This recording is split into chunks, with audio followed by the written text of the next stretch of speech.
जय श्री कृष्ण माऊली, कशा आहात? आपली नित्य ज्ञानेश्वरी आपण बघता की नाही? अध्याय पहिला, ओवी क्रमांक 182. सृहजना सासरे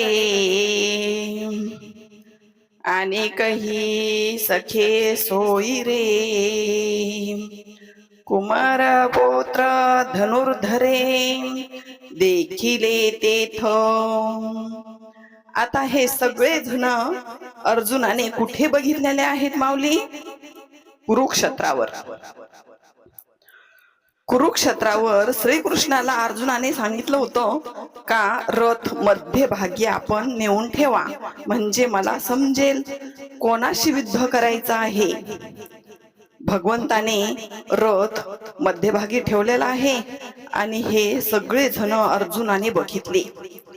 सासरे, सोयरे, सखे आणि त्याच्यात छोटे छोटे मुलं, स्वतःचेच भावांचे मुलं वगैरे सगळं काही अर्जुनाने बघितले. आता काय करणार? ह्याच्याशी कसं युद्ध करणार बरं? अरे, युद्ध करावंच लागणार, कारण भगवंताला जर प्राप्त करायचं असेल माऊली, तर ह्या शरीरावर घ्या तुम्ही. शरीरातले जे काम, क्रोध, मद, मत्सर जे आहेत ना, त्यांच्याशी युद्ध करून त्यांना हाकलून द्यावं लागतं आणि भगवंताला बसवावं लागतं माऊली. भगवंत आपल्याकडे वळवत आहे.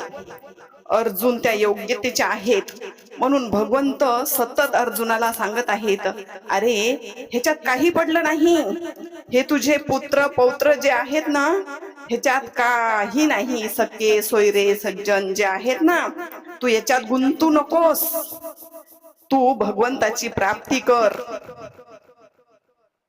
भगवंत एवढे सोप्या भाषेत अर्जुनाला सांगत आहेत का, हे अर्जुना, अरे कौंतेय, तुला मी सांगत आहे, तू भगवंताची प्राप्ती कर, तू माझी प्राप्ती कर, तू याच्यामध्ये गुंतू नकोस.